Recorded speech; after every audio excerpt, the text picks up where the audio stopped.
क्या ट्वीट और ट्विटर के जरिए ही बन जाएगी बसपा की सरकार? इस विषय पर हम पड़ताल करने की कोशिश कर रहे हैं। इस रिपोर्ट में आपको इस विषय पर कमेंट करके ये बताना है कि क्या बहुत सारी राजनीतिक गतिविधियों को एक तरफ रख के दरकिनार करके क्या केवल ट्वीट करने मात्र से ही किसी पार्टी की सरकार बन सकती है? ये सवाल मैं आपसे इसलिए पूछ रहा हूं क्योंकि बहुत सारे महत्वपूर्ण मुद्दों पर जिस पर चौतरफा बवाल हुआ है, जिसके ऊपर हाई टीआरपी कंटेंट जो है यूट्यूब, सोशल मीडिया, इंस्टाग्राम पर भी और टीवी की डिबेट में भी शामिल है, ऐसे अहम मुद्दों पर जिसमें विजिबिलिटी बढ़ाने की एक प्रबल संभावना रहती है। और आपको पता है कि राजनीति में भी, मार्केटिंग में भी ये एक कहावत है कि हरकत में ही बरकत है और जो दिखता है वही बिकता है। राजनीति में राजनीतिक दल, पॉलिटिकल पार्टियां और नेता विजिबल रहने के लिए, दिखते रहने के लिए चौतरफा प्रयास करते हैं और जो अहम मुद्दे निकल के आते हैं, जो राष्ट्रीय स्तर के मुद्दे होते हैं, जो मुद्दे गर्म होते हैं, जिनका टीआरपी हाई होता है, जिनको लोग सर्च करके देख रहे होते हैं सोशल मीडिया पर, ऐसे मुद्दों पर वो प्रयास करते हैं कि कुछ ऐसा किया जाए कि आपकी विजिबिलिटी बनी रहे, आपके बयान वायरल रहें, आपकी कही हुई बातें सोशल मीडिया पे रात दिन चर्चा का विषय बने रहें और आप जो है हर तरह से सक्रिय नजर आएं। क्या ट्विटर से और ट्वीट से ही सरकार बन जाएगी बसपा की? इस पर आपका क्या विचार है? आप कमेंट करके हमको बताएं, क्योंकि ये पब्लिक ओपिनियन वीडियो है। इसमें मैं ओपिनियन तो अपना नहीं देने वाला, केवल मैं आपसे आपका ओपिनियन चाह रहा हूं। और ये ज़रूरी इसलिए हुआ क्योंकि पिछले 2-3 ट्वीट मैंने देखे। वैसे तो आपको पता है कि बीएसपी की तरफ से, क्योंकि आधिकारिक प्रवक्ता नहीं है तो टीवी मीडिया में कोई नहीं जाता। चलिए मान लिया, इस पे तो बहन जी ने तर्क दिया हुआ है कि टीवी मीडिया पे क्यों नहीं जाते, बहन जी ने सबको हटा दिया।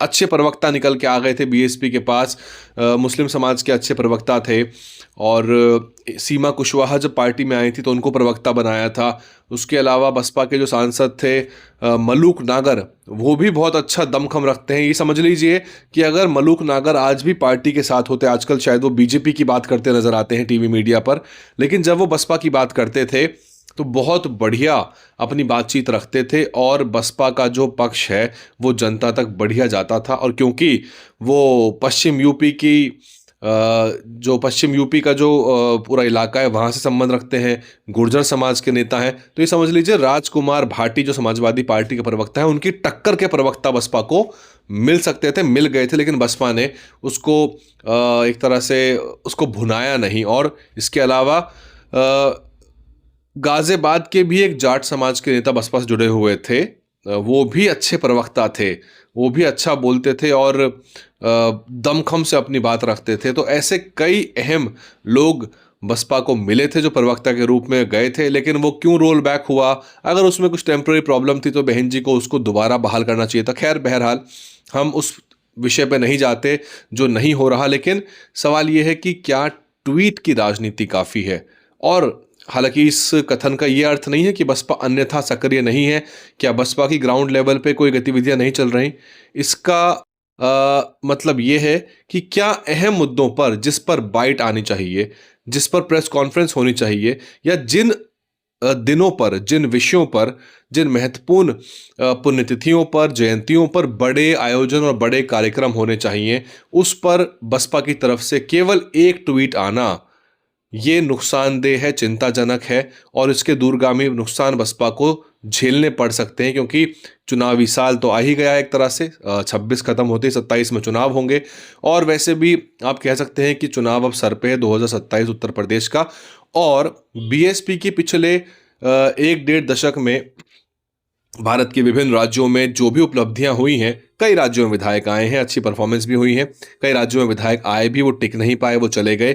लेकिन बसपा की जो जड़ है वो उत्तर प्रदेश है, यानी कि उत्तर प्रदेश को मजबूत करेंगे तो बाकी राज्यों में भी बीएसपी मजबूत होगी। आप आंकड़े निकाल के देख लीजिए, 2007 से 12 के बीच जब बसपा की पूर्ण बहुमत की सरकार चली थी, तब अन्य राज्यों में भी अच्छे परिणाम आने शुरू हुए थे, दिल्ली समेत। दिल्ली में 14% तक का वोट गया था।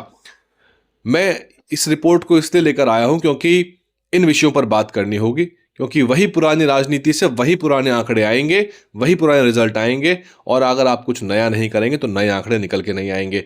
राजनीति बहुत डायनामिक, ये बातें मैं हालांकि पहले कर चुका हूं, लेकिन मैं इनको करता रहूंगा जब तक चीज़ें पॉजिटिवली बदलाव नहीं हो जाती और एक तरह से आउटकम आना शुरू नहीं हो जाता। राजनीति में व्यापार की तरह ही आपके आंकड़े बोलते हैं। आपके आंकड़े बोलना शुरू हो जाएंगे तो यानी कि आपका जो एफर्ट है उसकी वैल्यू निकल के आनी शुरू हो गई है, यानी कि आप सही रास्ते पर चल रहे हैं। अब मैं आपको मोटे मोटे 2 उदाहरण देके अपनी बात खत्म करता हूं और आपसे मैं टिप्पणियां मांगता हूं इन विषयों के ऊपर। यूजीसी का बहुत महत्वपूर्ण मुद्दा था, उस पर बहन जी ने जो पहला ट्वीट किया था उसमें साफ कहा कि जो जातिवादी मानसिकता के लोग हैं वही विरोध कर रहे हैं और किसी को इससे दिक्कत नहीं होनी चाहिए, और लोगों ने इसकी काफ़ी तारीफ की। लेकिन उसके बाद का जो अगला ट्वीट आ गया था उसमें बहन जी ने जो बातें करी वो कुछ लोगों को अच्छी नहीं लगी। लोगों ने उस सॉफ्ट स्टांस को, यानी कि जो नरम रुख बहन जी ने अपनाया, वो कुछ लोगों को अच्छा नहीं लगा। और हालांकि वो एक बैलेंस्ड अप्रोच थी और उसको दोनों तरह से ही इसका विश्लेषण हो सकता है। आप उसको डिफेंड भी कर सकते हैं, आप जो है उसको उसकी निंदा भी कर सकते हैं, लेकिन मैं मान के चल रहा हूँ कि ट्वीट क्या किया क्या नहीं किया इससे ज़्यादा महत्वपूर्ण है कि आप राजनीति में क्या टेक्नोलॉजी, क्या सोशल मीडिया के टूल्स का इस्तेमाल कर रहे हैं और आपका जो जो माध्यम है जनता तक पहुंचने का वो क्या है। और मैं आपको बता दूं, आप गांव देहात में जाके देख लीजिए।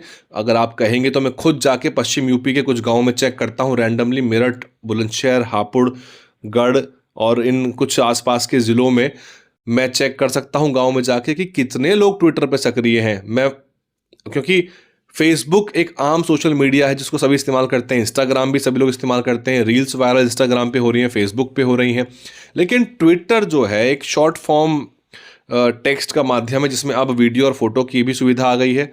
ऐसे में लोग बहुत ज़्यादा ट्विटर को नहीं यूज़ करते हैं, और अगर करते भी हैं तो मेरा सवाल है कि ट्वीट जो है वो हिंदी में लिखी हुई है। अगर उस पर मीडिया खबरें ना बनाए तो उस ट्वीट को पढ़ने के लिए साक्षर भी होना पड़ेगा। ऐसे भी बहुत सारे बहुजन समाज पार्टी के वोटर और समर्थक हैं जो कि शिक्षित नहीं है, साक्षर नहीं है, वो केवल वीडियो माध्यम पर निर्भर है। तो ऐसे सभी महत्वपूर्ण मुद्दों पर जिस पर प्रेस कॉन्फ्रेंसेस होनी चाहिए, जिस पर चर्चा होनी चाहिए, उस पर बीएसपी ट्वीट तक सीमित रह जाती है। जबकि आप अगर अपनी मजबूत आवाज़ वीडियो के माध्यम से, बाइट्स के माध्यम से, प्रेस कॉन्फ्रेंस के माध्यम से रखते तो फिर उसका बहुत ज़्यादा पॉजिटिव इम्पैक्ट आता और वो चीज़ें ज़्यादा देर तक, ज़्यादा समय तक, ज़्यादा लोगों तक पहुंच पाती हैं और विजिबिलिटी जो है पार्टी की बढ़ती है। क्योंकि लोग जो कहते हैं कि सक्रिय नहीं है, एक्टिव नहीं है, वो इसीलिए कहते हैं कि बहुत सारे अहम मुद्दों पर, क्योंकि राजनीति में अब बहुत सिंपल है, रोज कुआं खोदो पानी पियो की राजनीति है। Dynamic, hyper volatile, hyper active और इंस्टेंट रिप्लाई की, इंस्टेंट कंटेंट पोजीशन की राजनीति है कि आप कितनी देर में रिस्पॉन्ड कर दे रहे हैं। पहले की राजनीति में तो ये होता था कि आपने आज घटना हुई तो आपकी प्रेस विज्ञप्ति आई, फिर वो कल अखबार में छपेगी, तो नहीं, वो ज़माने चले गए हैं। 20-25 साल पीछे रह गए हैं वो ज़माने। राजनीति बहुत इंस्टेंट हो गई है, इंस्टेंट नूडल्स की तरह। लोगों को 2 मिनट के अंदर रिप्लाई चाहिए, लोगों को 5 मिनट के अंदर रिस्पॉन्स चाहिए, और होड़ भी है, कंपटीशन भी है। डार्विन की theory, survival of the fittest का जो इम्प्लीमेंटेशन है वो राजनीति में देखने को मिल रहा है। कोई बड़ा मुद्दा आया और किसने सबसे पहले उस पर रिस्पॉन्ड किया, किसने उस मुद्दे को भुनाया, बड़ा बनाया, ये देखने वाली बात है। एक उदाहरण देके अपनी बात खत्म करता हूं। आप मुझे कमेंट करके बता दीजिए कि क्या और राजनीति के जो बहुत सारे टूल्स होते हैं, पैंतरे होते हैं, तरीके होते हैं विजिबिलिटी में रहने के लिए, मीडिया में बने रहने के लिए, क्योंकि मीडिया को चाहिए नई नई आइडियाज़, नई चीज़ें, अतरंगी राजनीति के तौर तरीके, वो सब चर्चा का विषय बनता है। आपको मालूम है कि नेता जो है प्रोटोकॉल जब तोड़ते हैं तो वो चर्चा का विषय बनता है। क्यों प्रधानमंत्री जगह जगह अपने प्रोटोकॉल से अलग हट के लोगों से मिलते हैं? क्योंकि वो चर्चा का विषय बनता है, वो मीडिया खबर बनती है। उदाहरण ले लीजिए आप, संत रविदास जयंती के अवसर पर बहन जी का एक ट्वीट आया। बहुत अच्छा ट्वीट है, लंबा चौड़ा लिखा हुआ है, बहुत सारी उसमें अच्छी बातें हैं, लेकिन याद रखिए ट्वीट को पढ़ना पड़ता है। वो एक एक्टिव मीडियम है, पैसिव मीडियम नहीं है।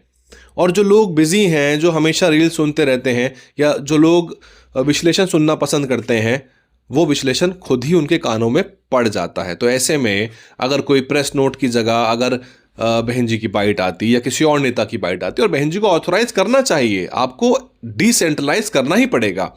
ये जो डर है कि जो अन्य नेता हैं वो मिसयूज कर लेंगे या ज्यादा बड़े नेता बन जाएंगे, ये डर तो निकालना पड़ेगा, क्योंकि अगर ये डर नहीं निकाला तो फिर समय बीतता जा रहा है और चीजें बसपा के लिए चिंताजनक बनी हुई है। उत्तर प्रदेश में अगर आप आंकड़े देखेंगे तो कोई कुछ भी कहता रहे कि मिशन है, ये है, अरे सबसे बड़ी बात है आप राजनीतिक पार्टी हैं, आपको आंकड़े तो लाने ही पड़ेंगे। जब सांसद ही नहीं बचेंगे, विधायक ही नहीं बचेंगे, एमएलसी बना नहीं पाएंगे, राज्यसभा में भेज नहीं पाएंगे, तो आपकी बात रखेगा कौन? कोई सीक्रेट मिशन तो चल नहीं रहा है। मान्यवर साहब, काशीराम साहब का टाइम तो है नहीं। उन्होंने तो उस विपरीत परिस्थितियों में, जब गाड़ियां नहीं थी, बाइक्स नहीं थी, टेलीफोन फोन नहीं थे, सोशल मीडिया था ही नहीं, इंटरनेट नहीं था, उन्होंने घर जा जा के लोगों से बातचीत की। वो उस समय की मांग थी कि आपको जा जा के मीटिंग्स करनी पड़ती हैं। आज के समय में उसकी ज़रूरत नहीं है और सोशल मीडिया में आपकी बात आपसे 100 गुना तेज पहुंचती है, लेकिन आपको एक मैकेनिज्म तो तैयार करना पड़ेगा। उदाहरण ये था कि प्रधानमंत्री नरेंद्र मोदी रविदास जयंती के अवसर पर जाते हैं, एयरपोर्ट का जो नाम है वो संत रविदास जी के नाम पर रख देते हैं। जालंधर में जाके चंद्रशेखर आज़ाद भी जो है बनारस पहुंच जाते हैं। लेकिन क्या बहन जी को बड़ा आयोजन नहीं करना चाहिए था इस महत्वपूर्ण दिन पर? जबकि आपको पता है कि रविदास समाज को, जो रविदासिया समाज है, वो केवल भारत में नहीं पूरी दुनिया में बहुत मजबूत हो रखा है। 1000 एनआरआई चार्टर्ड प्लेन से बनारस पहुंचते हैं और संत शिरोमणि गुरु रविदास जी के ऊपर डॉलर की माला पहनाते हैं। डॉलर की, आप समझ रहे हैं? इस एक काम ने उनको पॉपुलर कर दिया। वो डॉलर की माला सारे सोशल मीडिया पर वायरल रही। तो इसी तरह के लीक से हटकर out of the box thinking वाले आइडियाज जो होते हैं वो चाहिए होते हैं और रोजाना चाहिए होते हैं, ताकि आप चर्चा में बने रह सकें। यही आज की राजनीति है। अगर इस चीज को नहीं कर रहे और आप कोई कॉपी बुक स्टाइल में, यानी कि कोई आप एक आदर्श की आप नुक्कड़ मीटिंग करते रहिए, आप गांव गांव, सब कुछ हो ही रहा है बसपा का, मैं तो नकार नहीं रहा उस बात को। विश्वनाथ पाल अपनी मीटिंग कर ही रहे होंगे, जगह जगह जा ही रहे हैं, लेकिन आपको राजनीति राजनीति के तौर पे ही लेनी पड़ेगी। और राजनीति काफ़ी ज़्यादा एग्रेसिव हो गई है, हाइपर एक्टिविटी की हो गई है और उसमें कंटेंट की बहुत बड़ी भूमिका हो गई है। और आपका जो नेता है वो क्या कर रहा है, क्या उसकी डेली विजिबिलिटी है या नहीं है, ये बहुत महत्वपूर्ण है। और क्योंकि पार्टी के पास संसाधनों की कोई कमी नहीं है, सब कुछ उपलब्ध है, हेलीकॉप्टर, गाड़ी, प्लेन, सब कुछ उपलब्ध है, लेकिन बस ज़रूरत है तो आइडियाज़ की, जो कि बहुत हैं, आइडियाज़ देने वाले भी बहुत हैं और बसपा उनको कुछ इंप्लीमेंट भी करती है। लेकिन बसपा 2, 3, 4, 5 साल लगा देती है और जब तक वो चीज़ें ऑब्सोलेट हो जाती हैं तब जाके बसपा उन चीज़ों को करने का प्रयास करती है। बहुत चीज़ें बदल गई हैं वैसे, लाइव स्ट्रीमिंग शुरू हो गई है बहन जी के स्पीचेस की, और कुछ चीज़ें और बेहतर हुई हैं, प्रेस नोट शेयर होते हैं, लोगों ने कोशिश की है कि चीज़ें, व्हाट्सएप चैनल बना हुआ है उसमें प्रेस विज्ञप्ति आ जाती है, ये सब सही हो रहा है। लेकिन ये तो शुरुआत है, 0.1% भी नहीं है, बहुत कुछ करना बाकी है।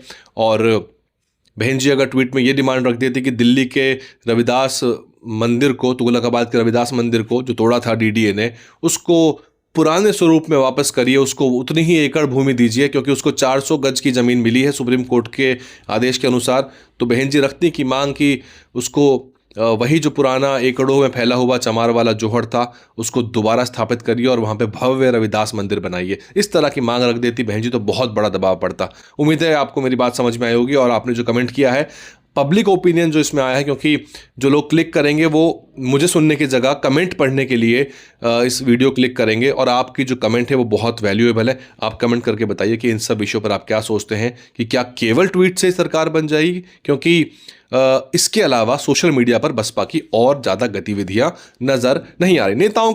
नेताओं की तरफ से इंडिविजुअल लेवल पे कुछ हो रहा होगा, लेकिन पार्टी के स्तर से ऑर्गेनाइज तरीके से, मैकेनाइज तरीके से, सिस्टमैटिक तरीके से उस तरह का सोशल मीडिया एक्टिविटी नहीं हो रही है। और ना ही बहन जी जो हैं नए आइडियाज़ पर काम करने का प्रयास कर रही हैं। बने रहिए और विश्लेषण लाते रहेंगे आपके लिए।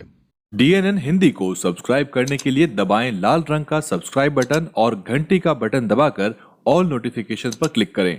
चैनल को जिंदा रखने के लिए नीले रंग का ज्वाइन बटन दबाकर चैनल को आर्थिक सहयोग करें।